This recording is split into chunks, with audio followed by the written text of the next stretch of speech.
Hello à tous, c'est Romain de KKTOS.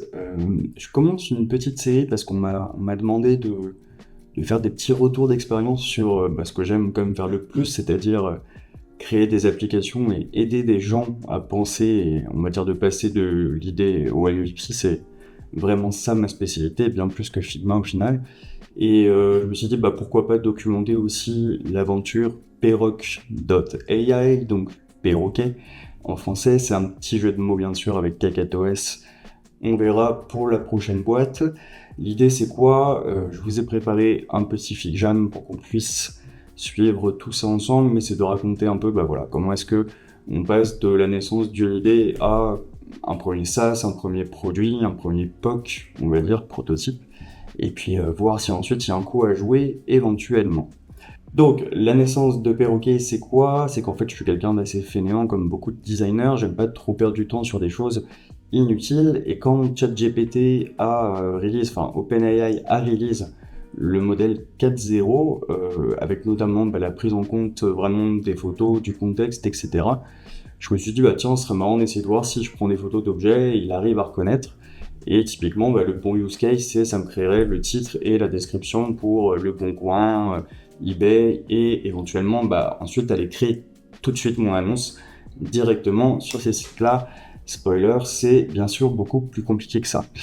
Je raisonne beaucoup par mind map, donc si vous voulez, je vous mettrai le fiction ou un PNG dans les commentaires. La finalité étant peut-être à terme d'aller même créer un chatbot qui pourrait aller répondre à votre place ou aller faire les négociations pour vous. Si vous mettez un prix plancher, il peut recaler les gens qui essayent de gratter trop, etc. Enfin, il y a plein de choses possibles et c'est aussi ça pour moi le product design, c'est d'ouvrir le champ des possibles, de savoir où est-ce qu'on veut aller, mais ensuite de savoir aussi se réfréner. Et ça va être tout l'objet de la vidéo, de cette première partie que j'appellerai un peu comme sur la chaîne de Chris Do, How to Build a SaaS, comment créer un SaaS, mais effectivement en fait rien n'est facile et c'est aussi le but de vous montrer tout ça. Une fois que j'ai fait mon idée, généralement, je vais pas faire beaucoup de wireframe, beaucoup de choses comme ça. Je vais aller assez vite voir la documentation et les aspects techniques. Autant donc sur OpenAI et compagnie, les modèles sont plutôt bien documentés. Comme je maîtrise plutôt bien tout ce qui est API et compagnie, il n'y avait pas trop de soucis de ce côté-là. Par contre, je me suis très vite rendu compte que aller se connecter directement sur Vinted, Le Bon Coin et compagnie, genre tu vas créer ton annonce sur Piroc et limite je te mets tout bien, c'est beaucoup plus complexe. Déjà parce que ces sites n'autorisent pas les connexions d'applications tierces, généralement. Ça serait un peu tuer leur business, c'est normal. Et en fait, sinon, ça reviendrait à aller mapper tous les champs de création possibles et imaginables de tous les sites, aller les crawler avec tous les changements de code que ça implique, etc. Et là, en fait, on met la main dans un truc qui est quasiment insolvable. En tout cas, moi, techniquement, j'en ai pas les compétences. Je sais à peu près ce qu'il faudrait faire, mais c'est beaucoup de tâches. Donc, en fait, je sais aussi que sur mon MVP, sur mon POC, on va dire même, je laisse tomber ça. Et donc, qu'est-ce que je vais faire? Je vais essayer de faire un truc déjà correct, ou au moins, je vais pouvoir sortir un titre, une description, à partir de photos, et voir au moins ce que ça sort. Donc, j'ai fait pas mal de tests, et j'ai notamment commencé donc à me dire que j'allais faire une petite application avec Node et OpenAI. Bien sûr, je me suis aidé de ChatGPT, je me suis aidé de CodePilot et tout ça. Donc, voici la première version. En gros, je crois qu'elle est même plus fonctionnelle parce que j'ai changé mes API tokens. Mais voilà, installation de Node, etc. Gestion des assets, du CSS, du SCSS. Voilà, j'avais commencé à faire tout ce taf-là. Jusqu'à ce que je me rende compte que, en fait, si je voulais vraiment appeler l'API OpenAI, il fallait que je monte un vrai serveur, que j'aille utiliser des solutions comme Docker, etc. Donc ça parlera aux devs. Ça me parle aussi, mais honnêtement, ça dépasse mes compétences techniques et vous savez que là, j'allais dans le mur. Donc en gros, on va dire que ça a été un peu le premier gros fail. Hop, ça c'était ici, mais je me suis dit, bon, c'est clairement pas la bonne solution, mais en tout cas, j'ai fait un petit POC de mon côté, et si je le démarre en local, ça marche. Entre-temps, j'avais communiqué un petit peu dessus sur LinkedIn, et je voyais que les gens trouvaient l'idée plutôt sympa. Donc je me suis dit, allez, on va pousser, et donc c'est la deuxième partie de l'histoire. Autant faire ce que je conseille à mes clients, c'est-à-dire fais-le, puisque c'est tellement vrai, une bonne idée sans une bonne exécution, c'est absolument rien. Et des génies, des gens qui ont des idées, j'en connais plein. Par contre, exécuter, c'est une autre chose. Et j'aimerais bien que cette vidéo aussi, elle serve à ça, pédagogiquement, à ce que aussi les gens comprennent que n'importe quelle idée, même qui paraît simple, en fait, peut être très complexe, pour des tas de raisons.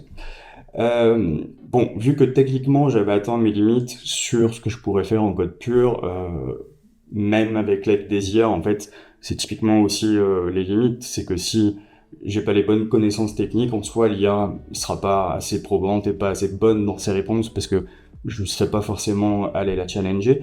Du coup, je suis retourné sur un soft qui m'a beaucoup fait souffrir pour ceux qui avaient suivi l'aventure de l'académie l'année dernière. Je suis retourné sur Bubble. Mine de rien, Bubble, il y a une courbe d'apprentissage qui est un peu hard au début, mais vous pouvez assez vite faire des trucs sympas, et je trouve que pour un product designer, justement, on regardera un peu la UI est dégueulasse, mais on verra un peu comment ça marche, et c'est un très bon moyen d'aller connecter les trucs, de vous apprendre à faire du SaaS, parce que ça vous apprend aussi à envisager tous les cas de figure. C'est pas le plus beau, je sais qu'il en existe d'autres, mais personnellement, moi je l'aime bien. Et j'ai aussi, on en parlera, mais des gens qui m'aident sur Bubble et qui sont assez spécialistes. Donc je suis reparti sur un projet Bubble et finalité d'histoire, j'ai réussi à refaire à peu près mon POC en 3 jours, c'est-à-dire reconnecter les API et compagnie. Le but étant aussi, je vais vous le montrer, mais de faire un prompt qui soit à peu près efficace. On le verra quand on découvrira la UI ensemble. J'ai demandé de l'aide à Mathieu de Superfort, je vais les citer quand même parce qu'ils m'ont beaucoup aidé, sur ce qui est justement la gestion du JSON et des workflows, on va en parler tout de suite, et ce qui va nous emmener au lancement de la V1 que je vais vous présenter, qu'on a sorti en fait début juillet quand je suis rentré de la config pour Figma. La V1, elle est en ligne, donc il y a le petit site web Perrock.ai, qui est très simple, hein, c'est du pur Rhelium. Pour ceux qui font du Webflow, vous l'aurez compris assez vite. Mais le site est toujours ouvert, il est toujours en ligne d'ailleurs, donc n'hésitez pas à aller le voir. Et puis de toute façon, il va changer d'ici la fin de la vidéo. Justement aussi, c'est marrant de vous montrer un peu les évolutions. Un des premiers problèmes qu'on a sur ce genre d'application, typiquement, contrairement à l'académie, c'est que comme c'est branché à mon compte OpenAI, vous allez aller consommer des tokens chez moi. C'est pas forcément bien cher, mais on est quand même obligé un peu d'aller couper tous les filous qui vont aller mettre du junk mail, etc. Donc un des premiers problèmes que j'ai rencontrés, en fait, c'est l'authentification, et c'est là où d'ailleurs mes amis de Superforge m'ont bien aidé. Pourquoi ? Parce que, en fait, une fois que vous allez valider votre email, enfin vous créez votre compte avec votre email, moi il faut que je vous renvoie un mail de confirmation, mais je ne sais pas si vous allez l'ouvrir sur votre application Gmail, sur l'application Mail, sur une autre application, etc. Et dans ce cas-là, il faut ensuite rediriger vers la bonne URL avec le bon token. Et rien que ça, en fait, le changement de contexte et de fenêtre, ce qui moi été mon cas, puisque j'utilise par exemple un plugin, et ben en fait, c'est pas si simple que ça à gérer. Du coup, technique numéro 2, en fait, on se log, on va se créer un compte juste avec prénom et email, et ensuite on demande de setup un password à l'onboarding et ça ira écraser un password temporaire, et ensuite, bien sûr, tout ça est évidemment masqué en base de données. Si certains se posent des questions sur la base de données, sur la DB, tout se passe sur Bubble, c'est pas idéal, c'est pas impossible que je la déporte sur Xano, qui est un outil tiers qui est vraiment fait pour ça à terme, mais encore on verra si ça marche. Donc voilà, encore une fois, l'idée c'est pas passer du temps à faire des trucs qui servent à rien, donc j'ai pas les réponses. Hop, je vais aller créer un password qui doit sûrement être bon, donc pareil, là j'indique pas, mais il faut que ça fasse 8 caractères, etc.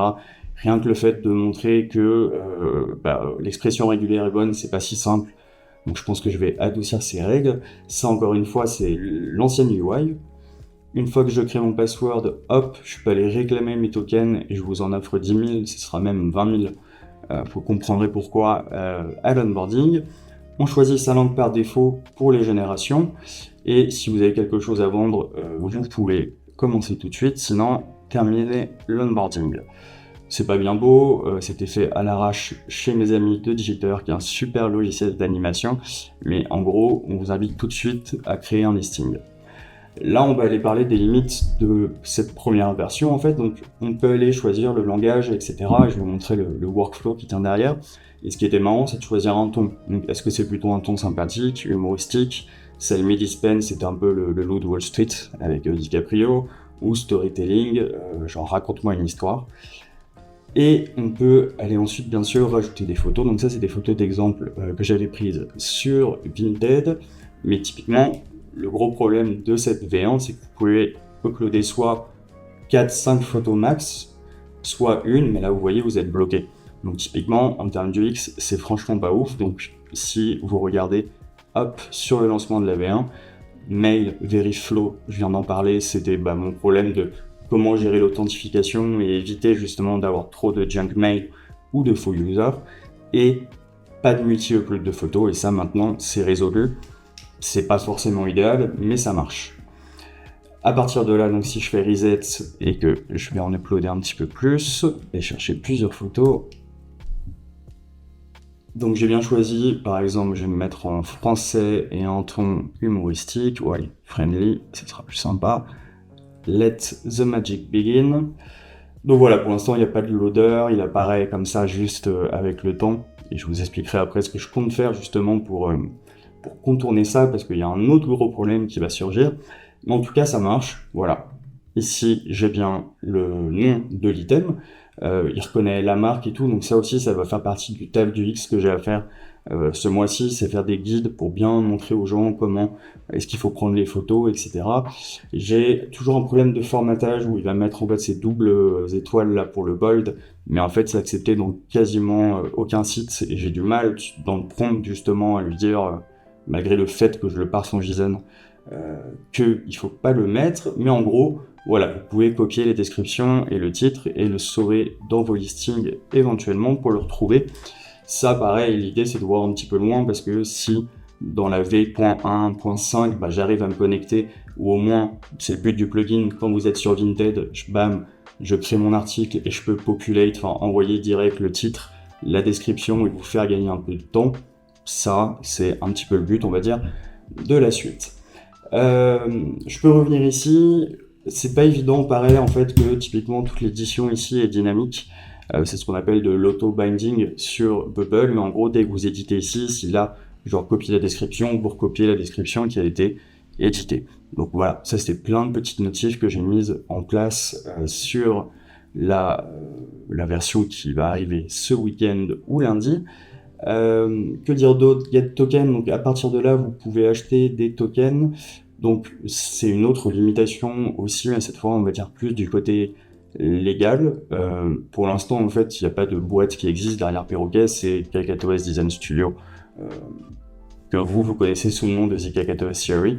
Donc, à terme, voilà, si ça marche, il va falloir forcément créer une nouvelle boîte, parce que je peux pas lier deux sociétés, on va dire, au même compte Stripe. Il faudrait absolument que je crée une nouvelle boîte, ce qui pose aussi d'autres questions pour moi, en termes de coûts, etc. Mais bon, pour l'instant ça marche, et comme je l'ai dit, on a même vendu un pack, donc merci à la personne qui l'a prise, c'était pas tant le but. Par contre, je remercie aussi Jonathan de Told qui m'a permis d'accéder à son outil, qui est franchement un outil de feedback génial, et donc merci aux personnes qui ont répondu, vous êtes une petite quinzaine à m'avoir donné des retours, et un retour hyper intéressant, et on va le voir ensemble, c'est que en fait, quand vous allez créer un item, et ça c'est le gros problème pour l'instant, vous avez aucune idée du nombre de tokens que vous allez consommer. Et j'ai tout à fait conscience que dans l'UX actuel, c'est pas ouf. C'est pas ouf, et en fait c'est un enfer à corriger. J'ai essayé d'aller creuser le plus possible, et donc ça pareil, ça fait partie des difficultés souvent qu'on n'appréhende pas quand on va faire du design produit.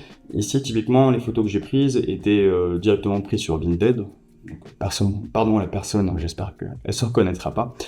Mais les photos sont assez légères. Pourquoi? Parce qu'elles étaient déjà compressées sur Vinted. Si je fais le test avec des photos importées directement depuis un iPhone, un Samsung de bonne qualité, en fait, elles sont minimum de 4000 par 4000.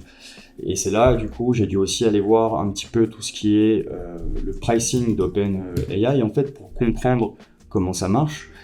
Et par exemple, si je prenais une image, on va dire, de 4084, je crois, tiens, pas si le ratio est bon, peu importe. En fait, il va me donner ensuite, si j'appuie ici, à peu près le pricing. Et en fait, comment ça marche? OpenAI va systématiquement en fait resizer les images à 1024 de width maximum, parce qu'en fait, il n'a pas besoin de beaucoup plus. Et en fait, sur les 1024 de width, il va aller calculer le ratio de la hauteur. Et ce ratio, en fait, divisé par 512, ça donne ce qu'on appelle les tuiles. Pourquoi? Parce qu'en fait, les tuiles, tiles, voilà, 512 par 512, en fait, c'est le nombre, c'est le ratio final que vous allez utiliser pour que OpenAI sache combien de tokens vous allez faire, vous allez consommer, et ça donne donc un nombre total de tiles, de tuiles.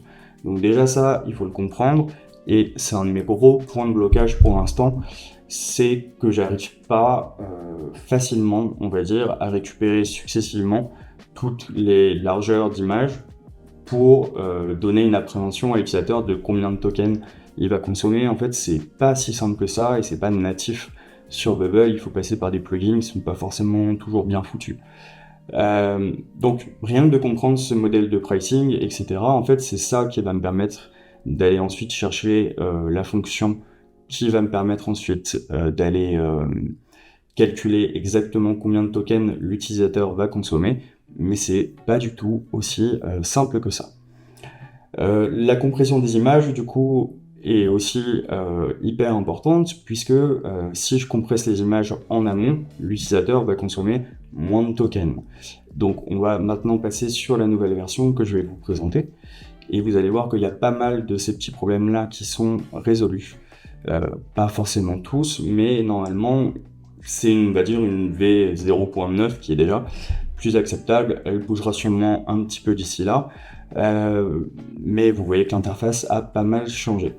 Si je vais créer un listing, vous allez pouvoir mettre une langue par défaut. L'onboarding a été un petit peu amélioré aussi, vous verrez. Choisir un ton et typiquement mettre des custom instructions.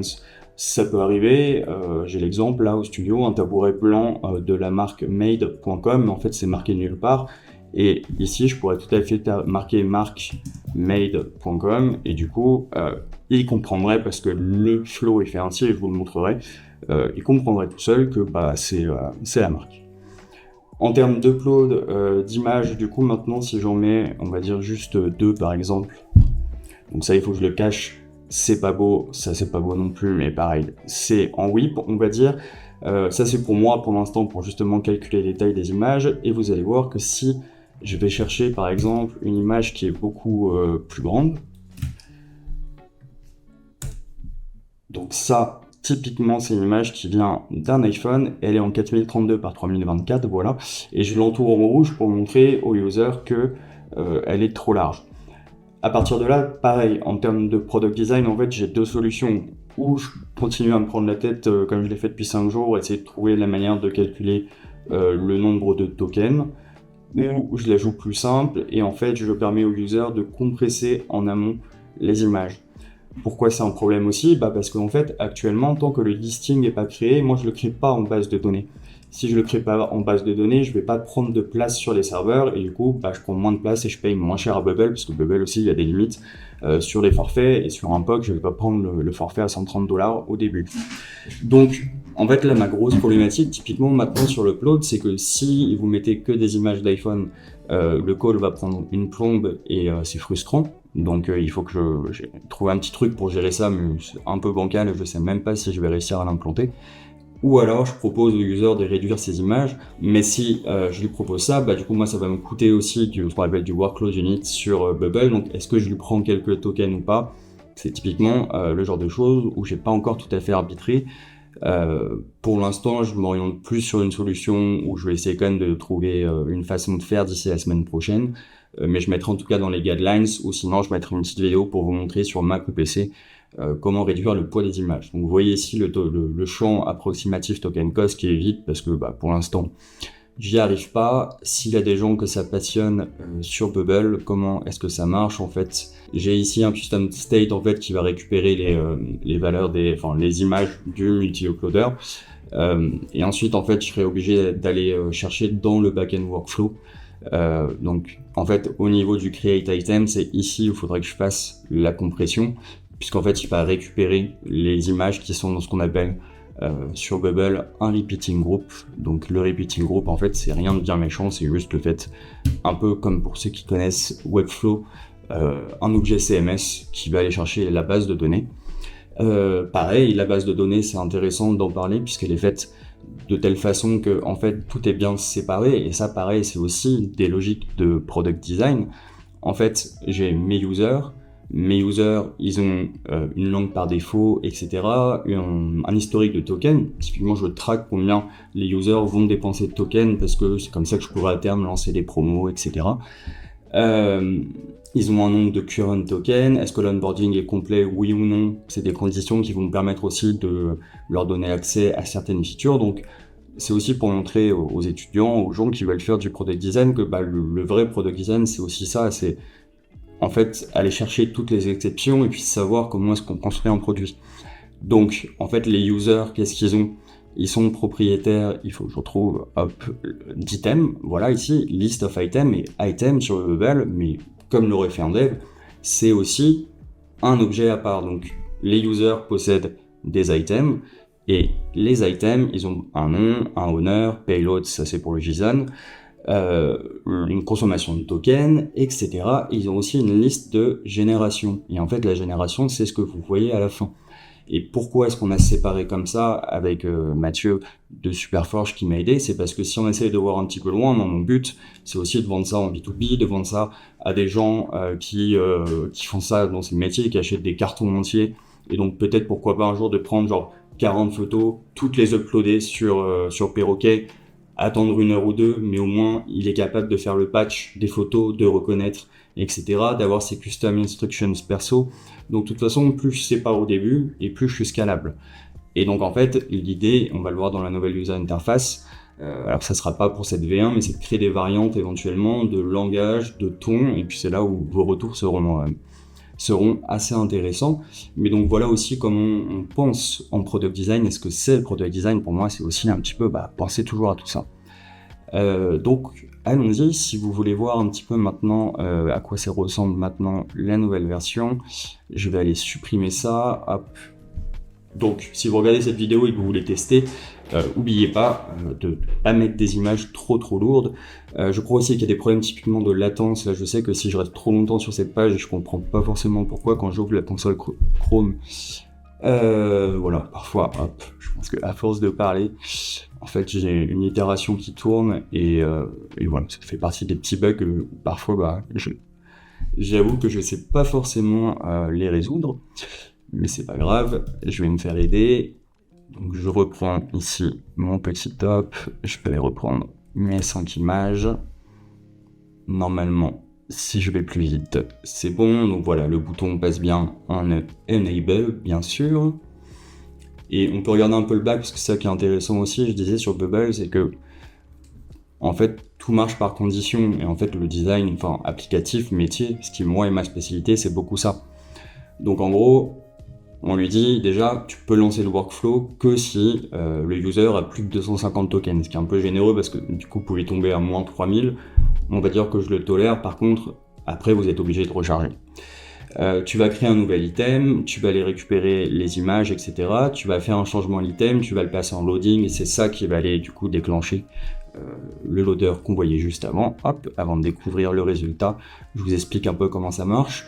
Ensuite, ça typiquement, c'est des choses où tout seul, j'avoue que j'ai mes limites, mais c'est donc aller récupérer en fait toutes les valeurs, les parser. Donc Mathieu en fait a carrément dû faire un plugin un peu custom pour parser les JSON, c'est-à-dire que vraiment ChatGPT distingue le titre de la description. Ironie de l'histoire, j'ai reçu hier soir la newsletter d'OpenAI et maintenant il me semble que c'est natif. J'ai vu ça, donc pareil, il faut que je regarde un petit peu la documentation ce soir pour comprendre et voir si du coup je peux le faire plus facilement et éventuellement gagner du temps sur le call API, parce que c'est un peu ça pour l'instant mon gros problème. Donc l'API Workflow, en fait, qu'est-ce qu'il va faire? Il va aller récupérer toutes les infos du prompt, on va dire. Donc ça, c'est mes essais qui ne fonctionnent pas. Il est ici. Et en fait, le prompt est là. Create a detailed description in language display. Donc en fait, à chaque fois, je récupère les informations des champs. Et c'est un prompt qui est assez générique. L'idée étant, bien sûr, à terme, de créer éventuellement peut-être des forfaits professionnels où vous pouvez rajouter vos propres customs informations de la société. Si ça vous intéresse, que vous êtes pro, n'hésitez pas à venir me voir. Que dire d'autre sur cette V1 et sur les problèmes? Donc mesurer la consommation de tokens, on en a parlé. En fait, c'est marrant, je vais voir si je retrouve la conversation que j'ai eue avec ChatGPT. Mais voilà, c'est vraiment lui qui m'a donné tous les calculs. Image width divisé par 512, image height divisé par 512 pour avoir les tuiles. Ensuite, le nombre de tuiles fois 85, le prix d'un token. Enfin bref, c'est assez complexe, croyez-moi. Peut-être qu'il y a plus simple, hein, et que c'est moi qui me prends la tête et qu'en fait il y a une API qui retourne, mais je n'ai pas trouvé. Ici on va parser le JSON, et puis ensuite voilà, à partir de là on va aller récupérer les informations. L'avantage de faire des back-end workflows, c'est que du coup, comme son nom l'indique, ça se passe en back et ça consomme moins de ressources côté front chez l'utilisateur. Si je retourne voir ici, donc normalement, si j'édite, je sais plus si j'ai fait les modifs ici, non, typiquement c'est dynamique aussi normalement, mais hop, je peux sauvegarder sur mes listings. Ça me remène pas dessus d'ailleurs, ça devrait peut-être. Et donc si je veux voir mes items, ça c'est la nouvelle UI, on va dire, c'est la nouvelle UI qui remplace celle que vous voyez ici, qui est quand même un peu moins sympa. Il manque un peu la partie mobile, il y a cette icône là qui n'est pas ici, qui devrait plutôt être à gauche, mais ça c'est plus pour anticiper le mobile, et aussi anticiper le fait que, comme je le disais, à terme vous puissiez créer des variantes. Donc c'est plus une fonctionnalité B2B ou pour des gens qui vendent beaucoup. Et donc pareil, qu'est-ce que c'est une variante? Est-ce que c'est une variante sur la langue, sur le ton? Custom instructions, là il n'y en avait pas, mais pareil, comment est-ce que je les affiche? A priori, je suis parti pour une petite sub pop-up ou une modale ou un truc simple, parce que les custom instructions sont limitées à 200 caractères. Il y a plein de questions à se poser, typiquement, donc voilà, ici, l'édition, elle est bien dynamique. Si je fais ça, je sais que là, j'ai bien content updated, mais ça n'ira pas changer le nom là-haut. Est-ce que c'est naturel pour le user ou pas? Ça, c'est des questions aussi qui sont parfois un peu perturbantes. Vous pouvez toujours éditer ici. Je mettrai bien à terme un peu plus tard tout ce qui est amélioration d'image, etc. Mais moralité de l'histoire, c'est que là je suis un peu fatigué sur l'aspect, on va dire, purement applicatif. Donc il me reste 2-3 petites choses à gérer. Donc l'idée, pour contrer ça, en fait, je me suis dit pourquoi pas faire des petits jeux pendant le chargement, parce que si j'arrive pas à lancer avec la compression d'image, c'est trop complexe, que j'arrive pas d'ici là à me faire aider.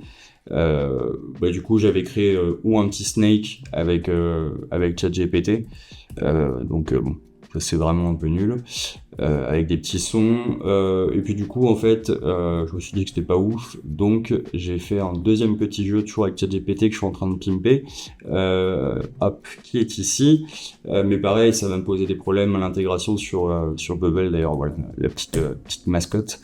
Ça va me poser des problèmes à l'intégration puisqu'il y a des trucs que je sais absolument pas comment faire pour l'instant.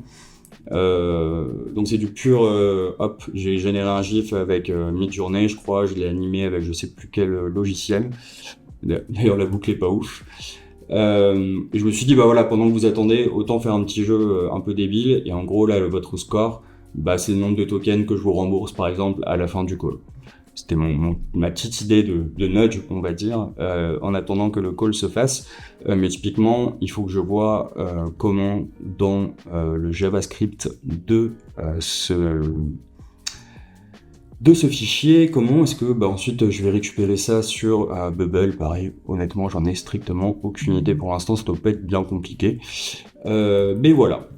Donc, qu'est-ce que je pouvais vous dire d'autre? Plugin Chrome, je me suis fait rejeter, mais j'ai compris pourquoi, donc c'était pas forcément la priorité, mais en gros, le plugin Chrome, c'est pas très compliqué, c'est juste mettre un embed, une iframe, on va dire, de l'application dans dans un package JSON.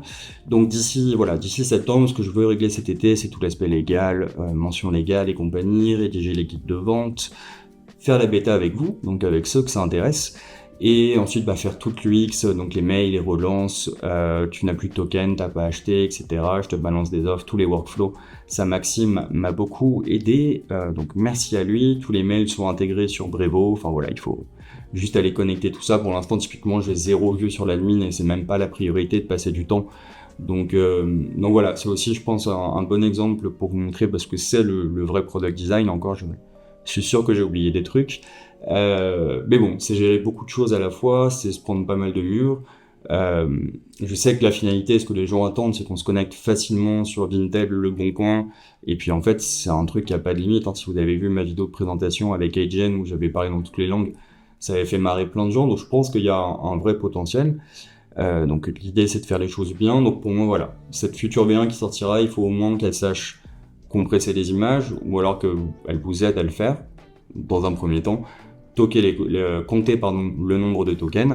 Et donc voilà, si vous voulez faire partie de la bêta test, je mettrai un lien vers un petit plugin Told directement sur l'application, et je vais aussi mettre en place un coupon avec l'achat de token à moins 50% pour tous. Donc voilà, si vous voulez m'aider à développer la solution, ça peut être un échange sympa. Si vous avez plein de choses à vendre, n'hésitez pas à me faire des retours. J'en ai eu déjà pas mal avec des trucs qui sont un peu techniques, et puis peut-être que ça vous aidera aussi à comprendre pourquoi est-ce que c'est pas si simple de faire des applications. Comme je le dis souvent à mes clients, il y a plein de choses toujours à penser. J'ai pas fini tout à fait le responsive sur le mobile, donc voilà, sacré chantier que faire des apps, mais c'est ça qu'on aime, sinon on ferait pas ce métier-là. Et encore une fois, j'espère que ça vous donnera un bon aperçu de, en tout cas moi, ce qu'est ma vision du product design. Encore, j'ai pas parlé de la communication, de l'aspect justement communauté, multilingue, comment est-ce que je compte ensuite faire des bannières, comment est-ce que je parle. Je pourrais vous montrer typiquement qu'on a bossé sur des petits composants qu'on veut vous mettre un petit peu sur la home.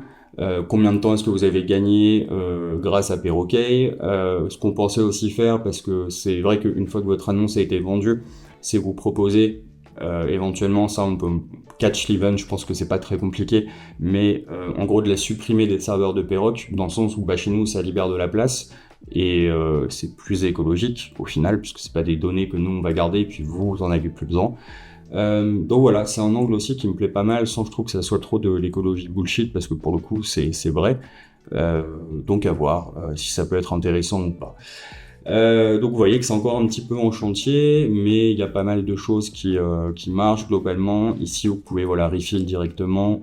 Tout ce qui est user profile, c'est le strict minimum du minimum, mais ça marche. Vous pouvez voir l'historique des tokens que vous avez consommés, que vous avez reçus.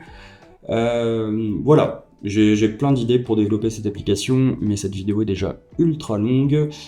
Mais prenez-la comme, on va dire, le premier épisode d'un témoignage sur comment est-ce qu'on construit un SaaS.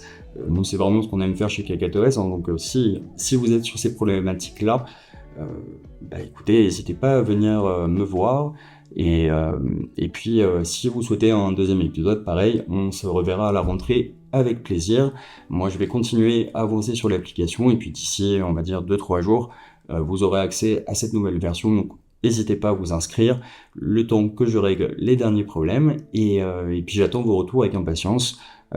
J'essaierai de vous donner des rewards ou des choses comme ça, donc voilà. Le chat est connecté, c'est moi qui vous réponds. Donc n'hésitez pas à pousser vos suggestions aussi via le plugin Told. Et je remercie à nouveau toutes les personnes qui m'ont aidé. J'espère que cette première vidéo un peu brouillonne de cette série vous aura plu. Si ça vous intéresse, je pourrais vous mettre le FigJam en commentaire. Et puis je sais pas, si vous voulez monter un petit Slack, moi je suis très nul sur Discord, mais si vous pensez que c'est mieux pour discuter de tout ça, s'il y a des gens qui savent faire du bubble, du marketing, du CRO, toutes les compétences sont bonnes à prendre. Je trouve que c'est un projet qui est plutôt chouette, qui a un bon potentiel. Après on verra, c'est on va dire un side project comme on dit. Mais voilà, en tout cas je m'éclate bien, et puis c'est vraiment, on se pose des questions, on réfléchit, et c'est complexe. Typiquement, voilà, calculer le token, ça fait 5 jours que je bloque dessus, mais je pense que c'est plus mes connaissances de Bubble qui font ça. Mais c'est pas grave, on va y arriver. Donc rendez-vous en septembre pour un deuxième épisode si ça vous a plu. Bonnes vacances et bon été si vous prenez des vacances. Et puis on se revoit très vite. Ciao!